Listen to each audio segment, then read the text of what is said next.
Hello, I'm Robert Levin, editor and publisher of the New York Enterprise Report, and on behalf of my team at the New York Enterprise Report and our sponsor, the New York City Department of Small Business Services, I'd like to welcome you to Growth in Action, a discussion on what's working now. For those of you who don't know much about the New York Enterprise Report, we are the media company that provides expert ideas and solutions to business owners in the New York City area. We do that through our print magazine, nyreport.com, our website, and at events like these. If you'd like a free subscription to the New York Enterprise Report, you can subscribe at nyreport.com. As I mentioned, this special panel discussion is sponsored by our longtime partner in serving small businesses, the New York City Department of Small Business Services. I'd like to now welcome that agency's Assistant Commissioner of Business Development, Kelvin Collins, to say a few words.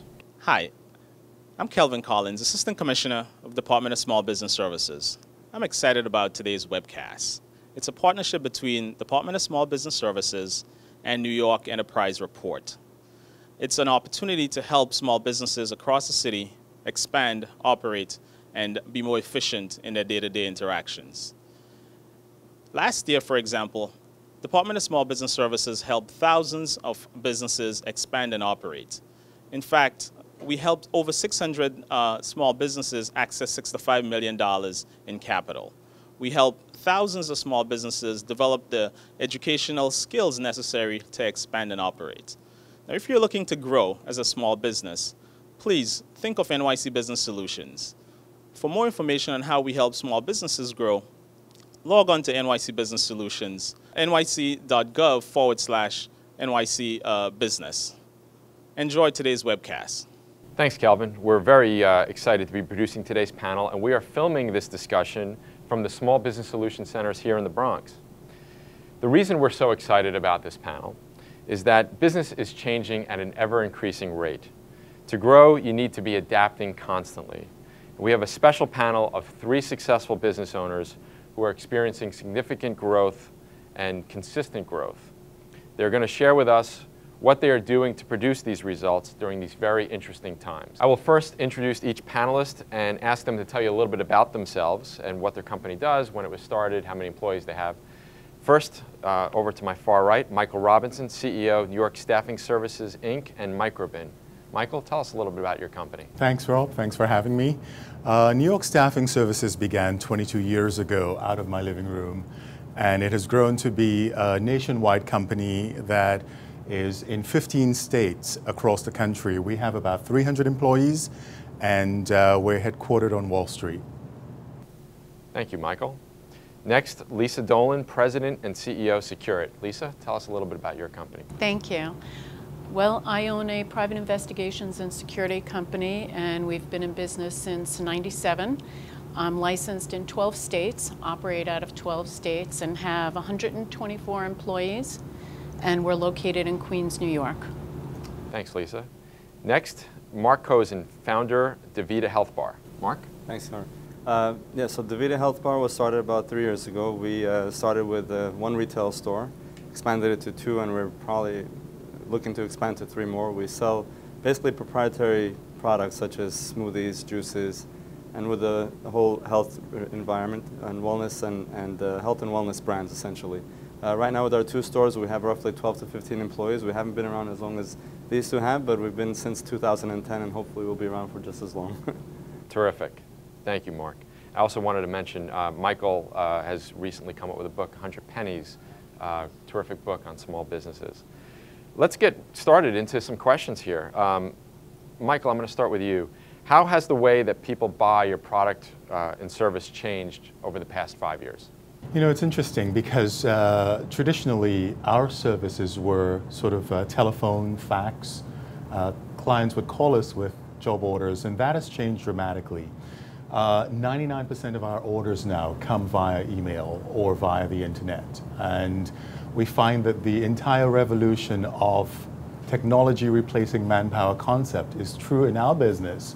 So more and more we find that not only are clients buying our services online, but they're using third-party vendors. So a lot of the job orders are being outsourced to vendor management systems or managed service providers. And therefore, it is making it more difficult for us to have that client relationship that we normally would have. And I think that that has been the trend for the past 5 years, and it continues to be that. Right. Terrific. Lisa, how has the way that companies are buying your services changed over the past 5 years? Well, we provide armed and unarmed guards, and I have noticed that over the past 5 years or so, existing clients and prospective clients would place more of an emphasis on a different skill set, different training, more training, different types of training over and above the state requisite training. So we've had to change the way that we provide services. We've had to adapt to that market change. So they're looking for more specific. Well, they're looking for, you know, prior to this, years ago, the joke was, well, just give me a pulse. Just provide a pulse. That's and we never did that. And so to me, it's comforting because it's really the differentiator in the business is that we can go out and market and say, yes, we put an emphasis on training and we raise the bar. And so that's what we've seen. And those that don't adapt to it, we're happy to take their business. Right. Thank you, Lisa. Mark, you have not been in business for 5 years, but you have a company that's growing very rapidly. What trends do you see in your space? Yeah, the most important trend that we see, which is probably beneficial for us, is how conscious the consumer is with the ingredients and what goes into their body, which is very important. So what we've noticed is that even though there's, if you have 16 stores basically as a franchise, you're required to show calorie counts in New York. We don't have 16 stores, we have 2, but we still show calorie counts because the consumer is requiring it. And beyond the calorie counts, they want to know the nutritionals, the sugars, the fats, the carbs. They literally know more than they have before, so they want to be educated, and we provide that education, and we love that they want to know more because it benefits us. In addition to that, they don't want to wait. New York is bad enough, but everywhere else, they just don't want to wait. If they can just click and run and grab a coffee on the way or whatever we have, they would do it. So thankfully, we're trying to now provide more ways of them to click and run. Got it. Terrific. So I'm going to refer back to that first question, and I'll come back to you, Michael. What have you done to adapt to the way that your clients are now buying? So you mentioned technology is more important. They're using third parties, which of course is never what you want when you're providing services. What has your company done to adapt? Well, you know, we've taken several measures over the past couple of years to become more competitive, and the primary focus for us right now is ensuring that we have a level of service that is acceptable for our clients, and what we do is make sure that we provide excellence across the board. That's the bottom line of what our company was built on. And what we have done was to sort of shore up our infrastructure, make sure that we have a strong internet server, we have a strong service business within our infrastructure that caters to technology. So we hired an IT team to ensure that we have the right portals necessary for the VMSs and the MSPs, which meant spending quite a bit of money actually. But at the end of the day, what happened was we're now competitive as our largest competitor. So the bottom line is being able to be nimble and shift across the board accordingly based on what the client is looking for. And what they're looking for from us is the ability to be able to meet the levels that our biggest competitors are asking of them. So we've done a revamping of our technology to accommodate that. You mentioned MSPs. Are those your clients, or are those third parties? Those are the third-party vendors, and they're called managed service providers, and they're hired by the client to sort of become the conduit between the staffing suppliers and the clients. Right. So it seems like you mentioned that your clients are looking to buy using technology, and it seems like what you really did is upgrade the whole infrastructure of your technology. We had to in order to become more competitive. Otherwise, we would be redundant and sort of go out of business. So in order to change with the market, you have to be able to understand what the client is looking for and provide that service via whatever means necessary. Right. Yeah. Thanks, Michael. Lisa, you had mentioned that your clients are now looking for people with more than a pulse. They're looking for people with some more training and certifications. What have you done to adapt to that? Well, I think it's incumbent on a business owner to listen to their clients. And we listened to what they said, and we partnered with training schools who did raised the bar on training. It wasn't just in New York, it's 16 and 8 hours annually for guards. And we provide CPR, first aid training, awareness, customer service, because normally you don't really think of a security guard having good customer service. They just sort of stand there and they're stoic or something like that. And so we wanted to make that differentiator. What makes us different? There's a lot of security guard companies out there. I had to have that differentiator, and I think raising the bar on the training and the emphasis on it it's a value add, and the clients appreciate it, and we listen to them, and as a result, can now market that to new clients, to prospective clients. And you would think that everybody's doing that. No. Well, there's an investment involved, and so the ROI is not always immediately seen. So your return on your investment might not be for a year or 2 years, because it takes a while to educate people for them to come back, because security is always the last thing on the budget. Right. It's like insurance. You don't need it till you need it. And so you have to educate your clients, and once we're able to do that and educate them as to why that's important, then the return on the investment's there, but it might be a year or two down the road. Right. Well, I think it's the same situation with us in terms of showing up our infrastructure and spending thousands of dollars in building the internet servers and servers that we are actually supporting the VMSs with. And the return on investment is not going to be seen now, but certainly in years to come, I think you would actually get the money back as time goes by. Thanks, Michael. Thanks, Lisa. Mark, how about you? You had mentioned people are looking for more information. They're looking for different ways to buy.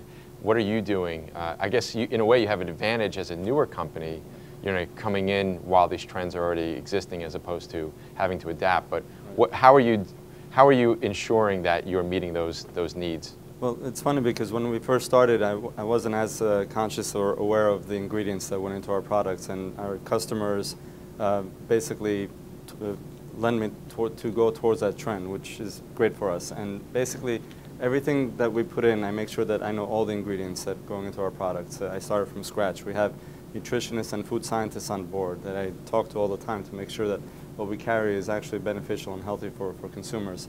We make the ingredient lists and information available to all our customers, both online and in our stores. And also we educate our staff to be aware of all the different nutritional facts that go into all our products. And as far as speed of service, some of the things that we're trying to do and I'm planning on pursuing further is automating some of the processes that we have in creating the products for the customer, and also taking pre-orders, whether it's through the iPhone or iPad or any kind of service on through web services. They just want to order and they want their product ready to go and run. So you're providing the education in any possible way that anybody can want it, and then making it easier to buy, right, which is really what all the consumers want today. There's an interesting theme here, right? And I think it's very easy to take for granted what each of you are doing. You're listening to the market. You made a decision that you're going to adapt, and then you made the investment to do that. That sounds obvious, but a lot of businesses aren't doing that, which is, of course, why you guys are up here today. I want to keep going with that theme and now shift a little bit over to marketing. And Lisa, I'm going to start with you.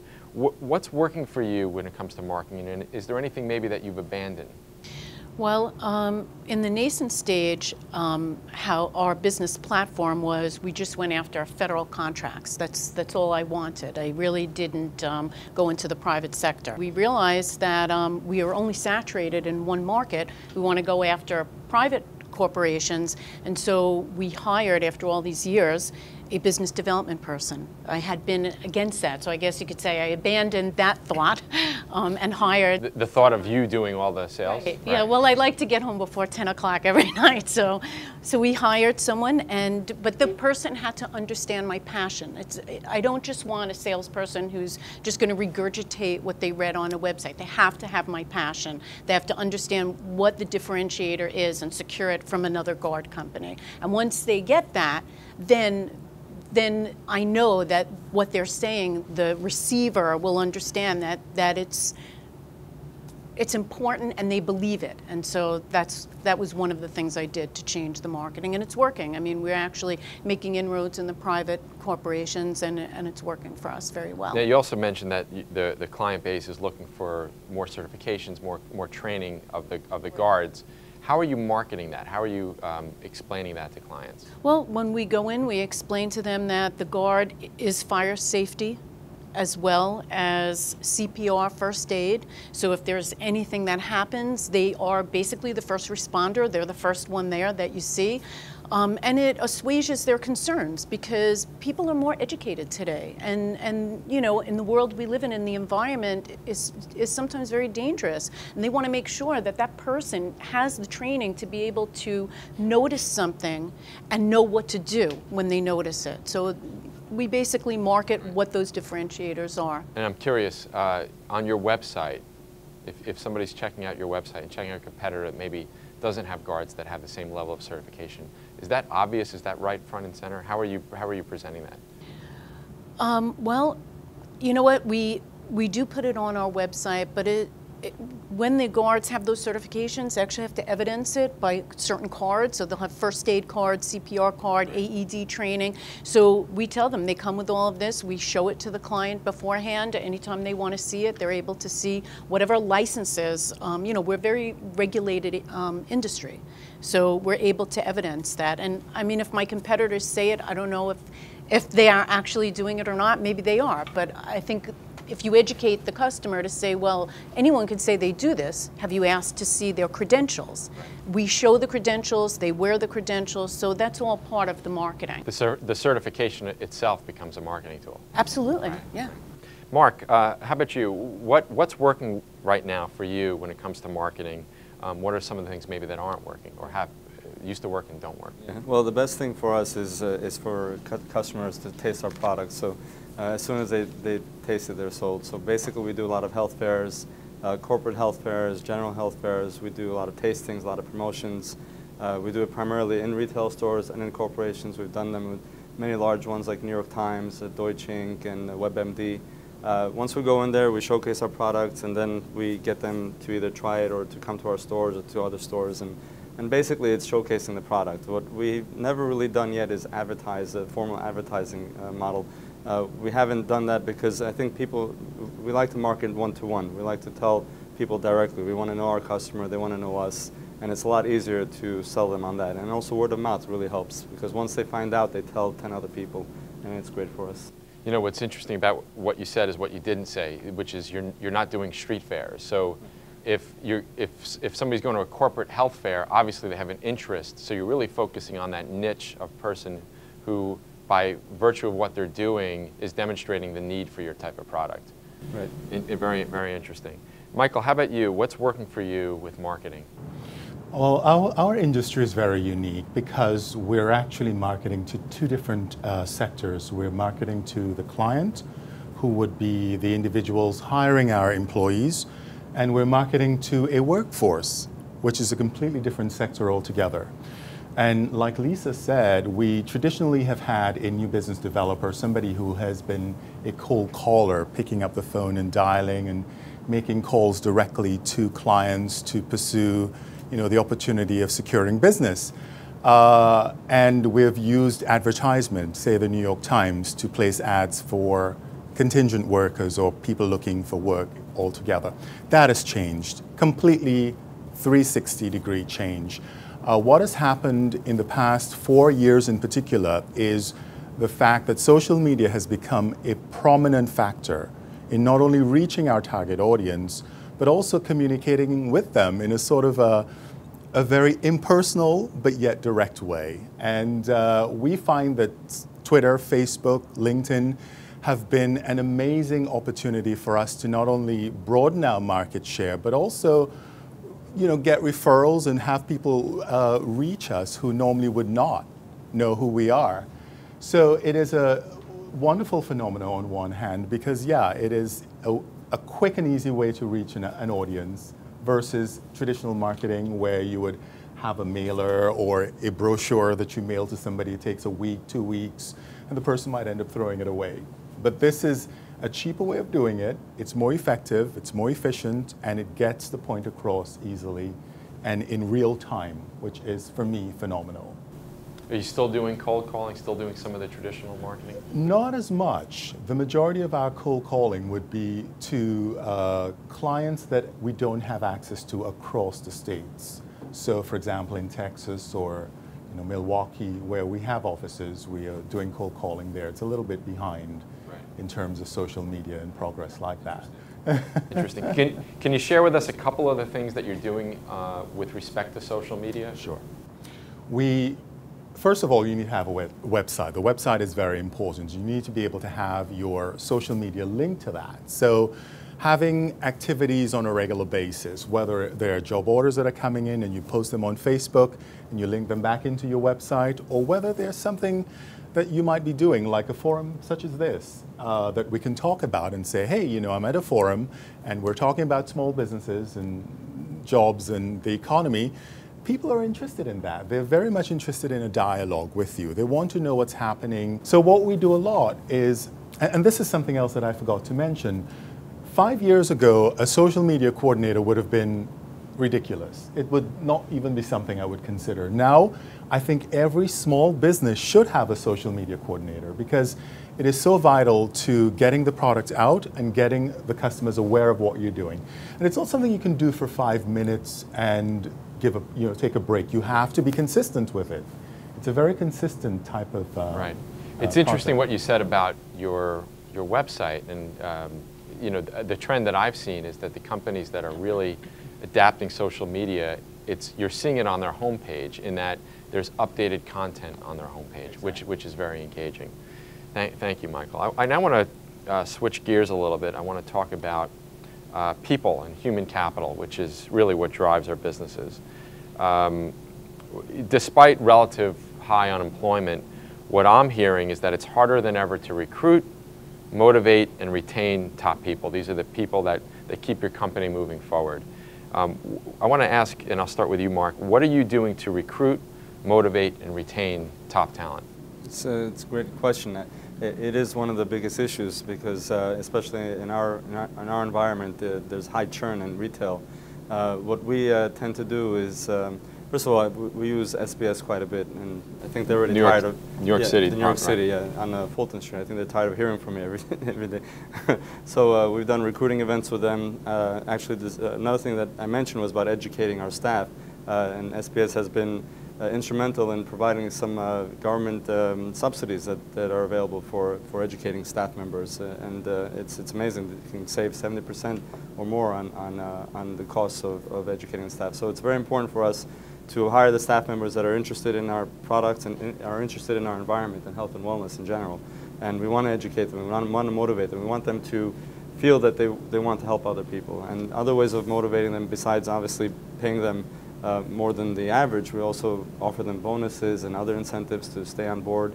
And the constant education, they feel like they're getting some benefits outside of just working at the store, which gets a little bit mundane after a while. And it's more exciting for them that way. And can you tell us a little bit about some of the types of training that you're providing for them? Sure. Well, besides the in-store training, hands-on training of developing the products and making sure, we also make sure that they know the nutritional value of all our products. So we're providing courses for them to sit down with us and actually go over all the benefits of all the products that we have, so that when a customer comes in and they say, I'm having this issue, or I need something with extra protein or whatever, our staff member knows exactly what to offer them. And this also shows up in the customer service, and is why the customers prefer coming to us than other places, because when they go to other places, they don't get the same type of service and the feel that the one-to-one kind of interaction that they get. Right. Terrific. Thank you, Mark. Michael, how about you? How are you doing with recruiting and retaining top people? Like Mark said, training is important. You need to be able to have a staff that understands what it is you're providing and why you're providing it to your clients, and that's constantly being updated. But in addition to that, it's important to offer a compensation package that would make them want to stay. People are driven by money and they're driven by benefits. So we offer a comprehensive package, and in addition to that, one of the most important things for me I've learned in 22 years is keeping everybody on the same page. So I have a meeting once per week where we talk about the goals and aspirations of the company, the failures and successes, and how we can learn from our failures and how we can sort of, move up service forward so that we become more competitive the next time around. The other thing that I do is I recognize people who are excelling.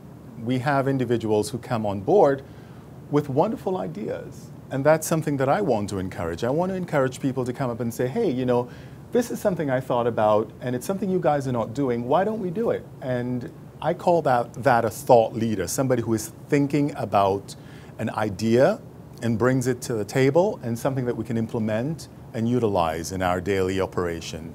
So once per month, we recognize a thought leader and give that person an award and a nice little check.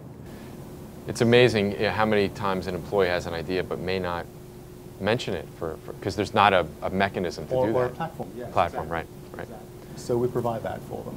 Thank you. Lisa, how about you? What are you doing to Well, I think retain? it's very important that the employee feels like they have skin in the game. They have to understand that their part is integral part of the company being a success.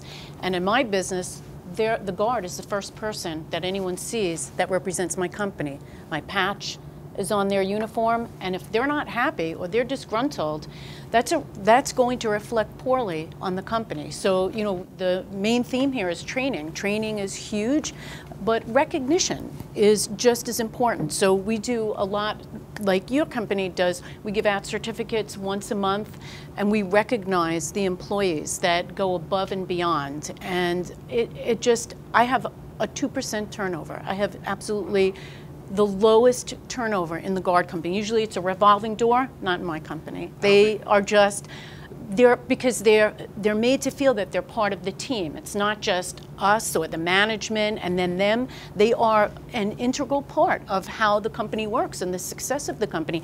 And we promote from within. So if we need a supervisor, we'll take a guard who's been with the company for a while and shows that level of skill and caring and passion, and we will promote them to supervisor. We don't go outside and promote, and give somebody that position. And that's very important, because then they feel there's some place to go. So we have a guard who's now my director of operations, but he started out as a guard all those years ago, but he really cared about what he did, and he came and he suggested things, and it's a team. And as long as you put that out there, and that's your culture, and people understand that, then, then you're succeeding. So I'm very curious. There's a term that we've been using in the magazine for a while, employer brand. It's what prospective and current employers think about your company. It seems like you've created, in your space, a very solid employer brand and have become an employer of choice. I mean, have you found that all the things that you're doing inside, has that kind of permeated outside, and are you attracting people because people have heard, you know what, working with Securit and Lisa is the way to go? Well, you know what it is? I'm not a bottom feeder. I don't just take the retail, the lowest end kind of work. That's not. I have a very specific niche. And as a result of that, I'm able to pay a much different pay scale than the regular guard companies that will stand in front, that do a lot of retail, Dwayne Reed kind of work or anything like that. So I have a different caliber. And as a result, the training represents that. It's evident. And we pay very well, and we recognize, and that's kind of very different in my industry. And are you developing do you feel like you're developing a reputation with the workforce? Well, yeah, because if we happen to need people when we get new accounts, we'll ask the guards. Do you know anybody? Do you have a friend who's looking? Or they'll just send, we hire a lot of veterans, and so we'll get there's a huge influx of veterans that are coming back that have a great skill set, and then we put them through the training, and it's just great. So yeah, we get a lot of referrals from our existing workforce. Right. It's, I don't think you can talk about the importance of people enough. And if anybody's ever experienced high turnover, you know how devastating that can be to a business. So to have that type of a reputation I think it's maybe the top thing that a CEO needs to focus on. I think what you're saying is absolutely correct, because long ago we used to have on the balance sheet an item called goodwill. Goodwill was this intangible value that businesses had.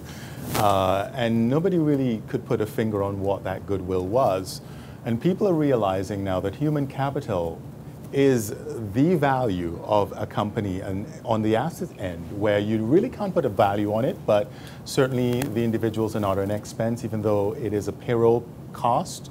But the value of talent is just... It doesn't show up on the financials, but it shows up when you go to sell your company, for sure. Absolutely, absolutely, yes. So I want to, this is such an important topic, I want to summarize what you guys have shared. First of all, everybody's doing training, and that seems to be a regular thing, not just a one-off thing. And Mark, you had mentioned that Small Business Services actually has some grants that cover 70%, you said? The different types of programs. One is 70% of certain costs. And that's sounds like free money to me for what's very important. Compensation that is above market. Communicating regularly, so involving everybody in what's going on in the company. Recognition is also something I heard that everybody's doing. And also creating career opportunities and a career path. It sounds like a lot, and you know what? You guys made it sound so easy. I'm sure you guys will agree with me. It's probably the toughest things we do as business owners. So thank you very much for sharing that. Let's talk about money. Many companies are stretching out their payables.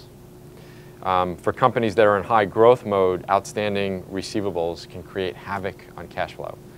I'm going to focus, because you're in the retail business, so Michael and Lisa, I want to focus on this question on you guys. Michael, are you facing that at all? And if so, how are you dealing with it?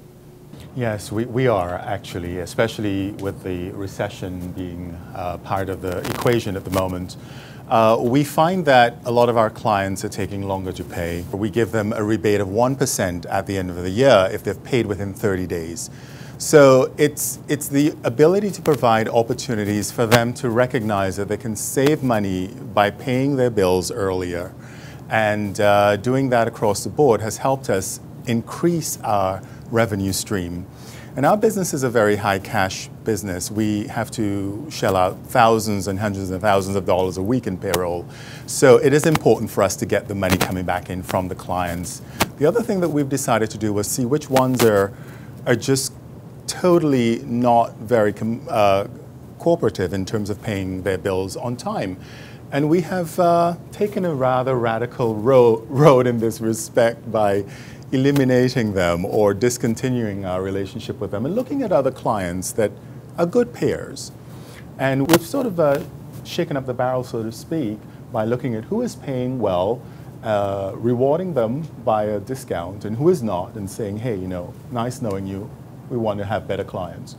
And I think it's a position, it's a more proactive position that a small business oftentimes may not be willing to take, but it benefits you in the long run because the cost of money almost kind of like makes you lose the value of your profit margin if you wait 60, 90, 80, 180 days.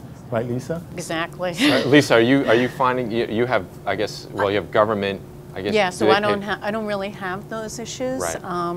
I don't have anything on my books more than 30 days, and the one time I did, that's it. The Good client for was you. gone. Good for you. We have a heavy payroll. It's labor intense, like you do. Could be, you know, hundreds of thousands of dollars every 2 weeks when payroll comes around. So, in growing the business and in forecasting what contracts I want to go after, I have to know that I have that money to support the payroll. Because you could go through 2 payroll cycles before you get paid, because it could be monthly invoicing. So you always have to be cognizant of, well, I'd love to get that contract, but how am I going to support the payroll? Because that could bring my payroll to almost $1 million.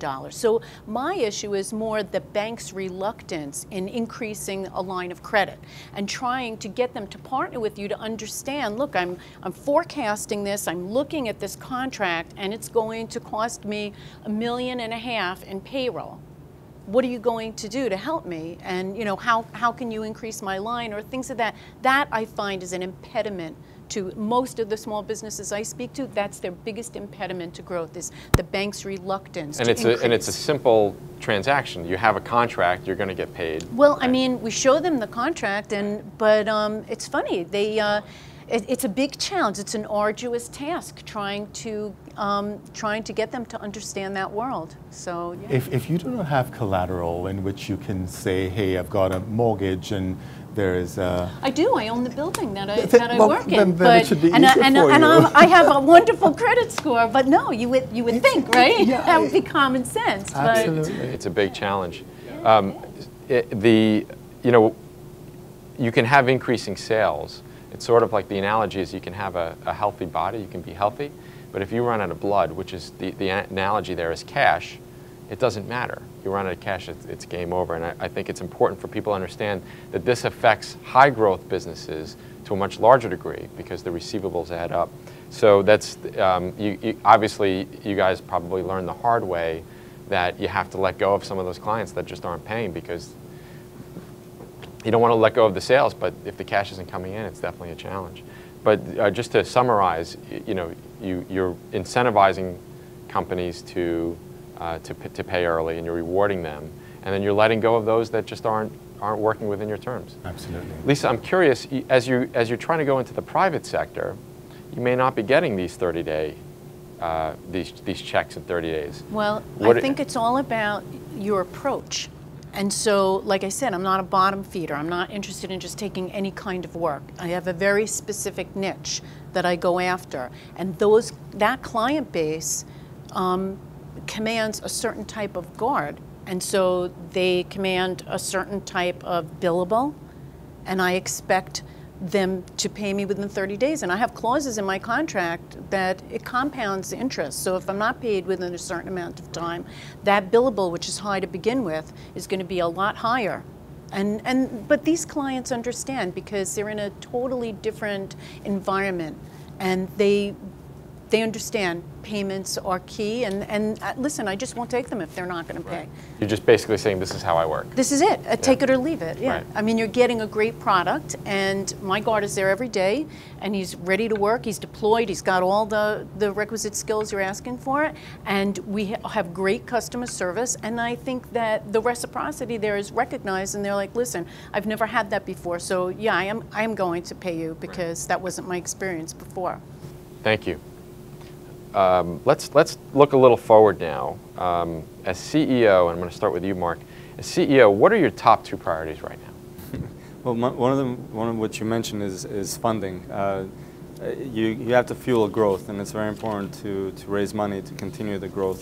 It's not easy, but it's a big part of it. Business development, there's a certain businesses that in retail it's very expensive to open up a retail store. So because it's capital intensive, I'm looking for other opportunities within our health and wellness environment. So we're coming up with consumer related products and different consumer products for what we sell in our stores. In addition to that, we're working and partnering up with other stores, existing stores that may want to take our product and start offering to their customers. So that's a whole new level of businesses that we're going after that's not just in our retail store. So that's essentially what I'm trying to do in growing different revenue streams for our company. Right.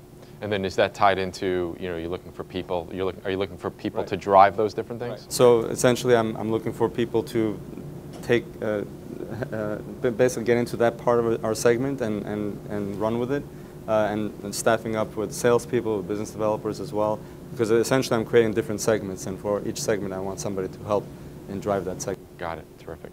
Lisa, how about you? What are your top 2 priorities right now? Well, definitely expanding the business in the private sector, and bringing in someone who can manage the business so that I can actually take a vacation without my iPhone on my hip.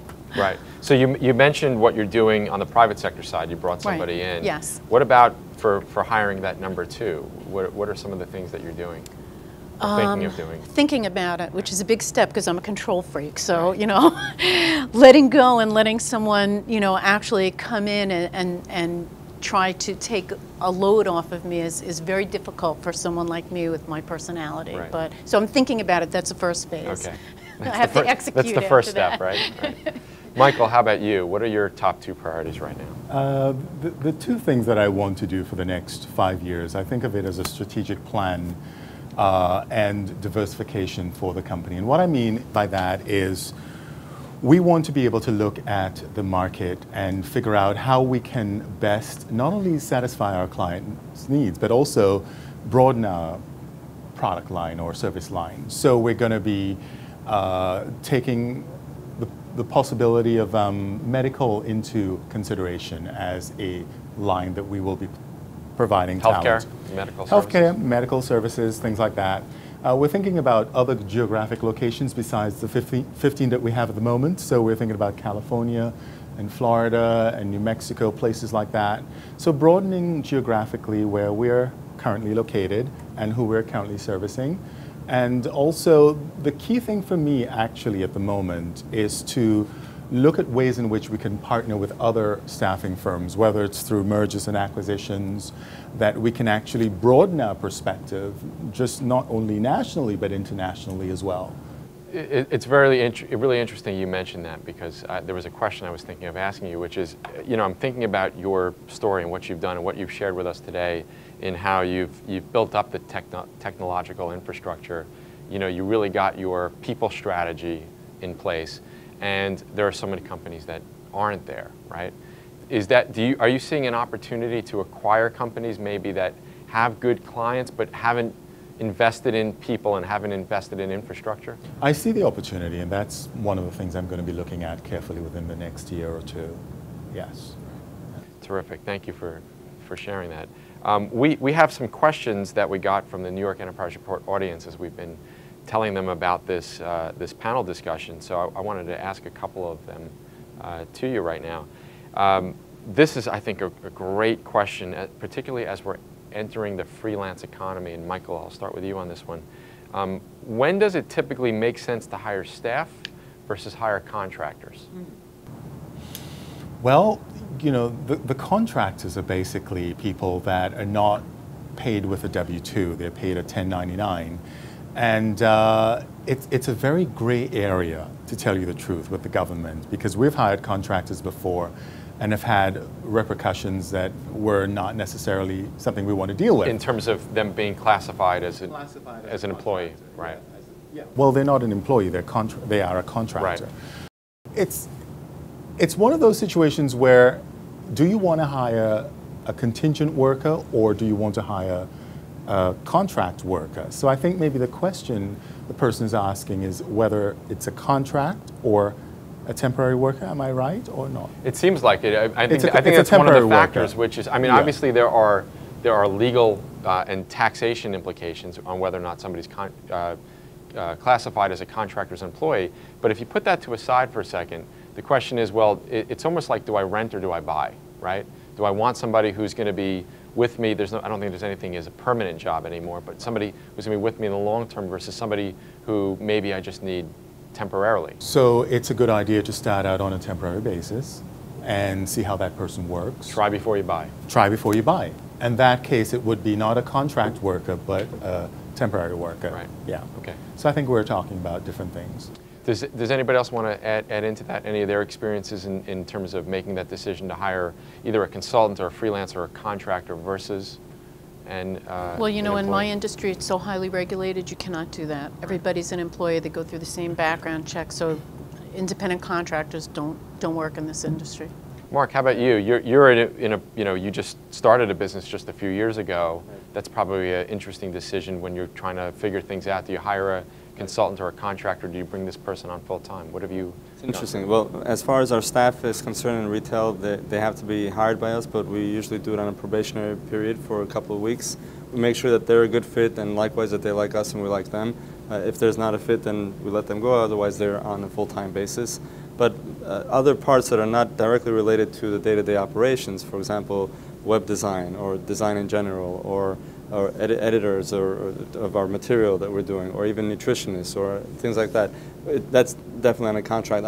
I think it's basically the decision is, when is it the time that I need somebody to work on this 8 hours a day versus 8 hours a week? Right. And until that period comes, it's on a contractor basis. Got it. Next question, and Lisa, I'm going to start with you here because I think you've kind of recently gone through this with hiring your business development person. When is the right time to invest in certain people, like either a controller or a CFO or a head of HR, or chief marketing officer? Is it based on the number of employees you have? Is it based on revenue? Is it based on some other criteria? Well, I would say that HR is a critical component of any business. So maybe if you just have 2 people, it might not be as critical, but as you grow and you're over the 10 mark or the 6 mark, you should really think about that, because there's all kinds of regulations, Department of Labor. I mean, you have to understand what the employee's rights are, so you don't, so you don't run into, you don't get jammed up. And I think that it's incumbent upon you to know when you're going to need to staff that person full-time or even part-time, so not necessarily an IC, but at least 3 days a week, so they can educate you. Because listen, you can't know everything. I don't know anything about HR, but I'm sure to surround myself with people who know more than me, so they can educate me. And I think it's very important, and it should be based on how many employees you have. Right, and you're in a particularly regulated industry, yes. So it's really crucial. Right. Michael, your experiences? Well, in my case, I have a vice president of sales and marketing and a vice president of operations, and it was necessary as the company grew. So it was about the size of the company, the growth process, that demanded those people to be hired into those positions. And there are other situations where it may be just a factor that you need someone to come in to fill a gap, a stopgap measure to take you over a hump, as it was in the case of 9/11, when we needed to close a part of our operations and bring somebody in just to sort of like mitigate certain elements of our business until we got over that 1 year no business in New York. So it sounds like what you're saying, it's, it might be revenue, it might be number of employees, but it's also circumstances and where you are on the growth curve. Oh, it could be all of them, actually. It's hiring about not only where you're at, but where you want to go. Yes, absolutely, right. Without a doubt. Mark, anything to add there? Yeah. As you're ramping up? Yeah, so my biggest issue is that I like to know everything about every portion of the business, and my staff very often tells me to delegate, because I end up not getting things done because I'm trying to control everything, which is a big issue. So, well, first you have to be able to afford it. So if I need a CFO or CIO or whatever, you need the money to be able to afford them. And I think the second, less specific metric is if I'm sleeping less than 5 hours a night, it's time to hire somebody to help me in some portion of it. That's the metric, 5 hours a night. Yeah. Okay.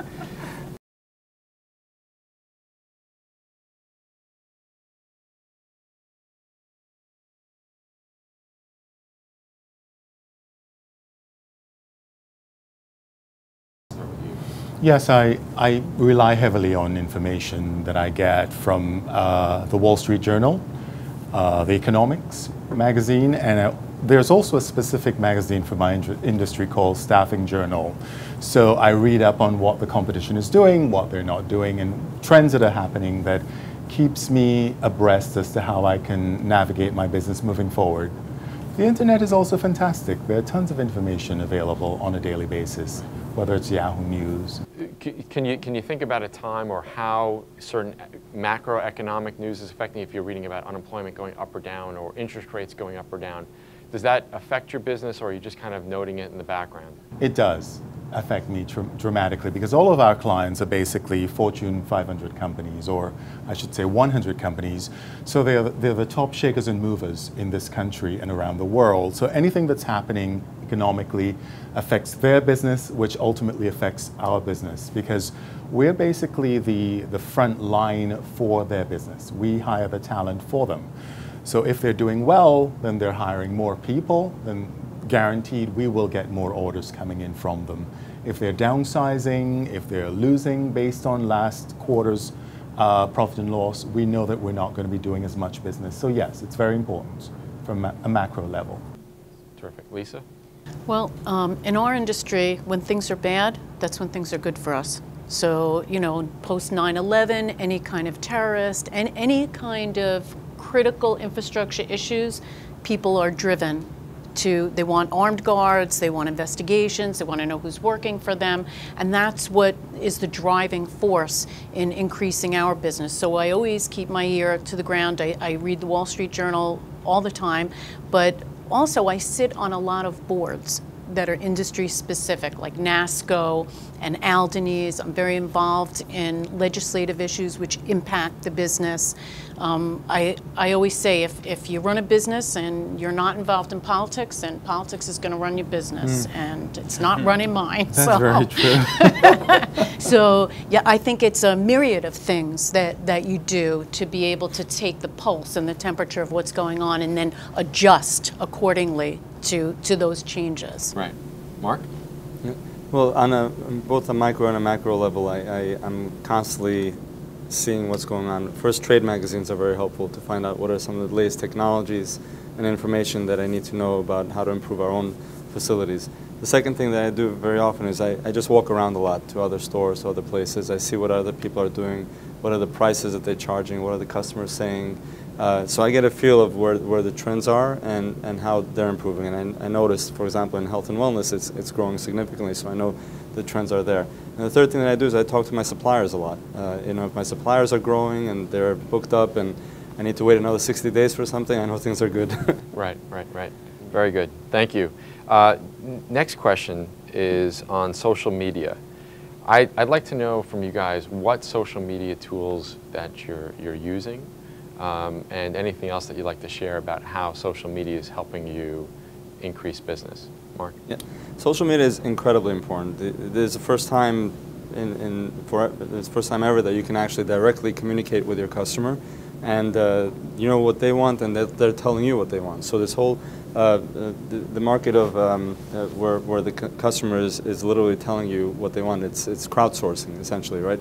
So now you don't have to guess and make 10,000 pieces of something that nobody wants. You're making 10,000 pieces of something that everyone wants. And one of these T-shirt companies, I forgot the name of it. It's basically they have a challenge where you design T-shirts and the best design wins something, and the design T-shirt is what everybody wants. So you just sold exactly what people want. It's amazing. Takes all the guesswork out. All the guesswork is out. Yeah, right. Exactly. So Facebook, Twitter. You know, unfortunately I don't have the time to constantly update it, so I have my staff members do it, and that's when it's very important to hire somebody who's actually more.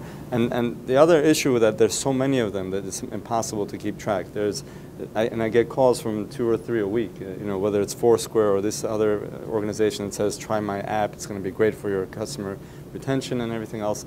You have to limit to what you have, and usually I focus on a few. Yeah, focus on a few that are most relevant. Right. And what's interesting about what you said is you're using social media not just to put out messages, but you're listening. Oh yeah. Or reading absolutely. It, whatever you. Yeah. It's a listening channel. Absolutely. Michael?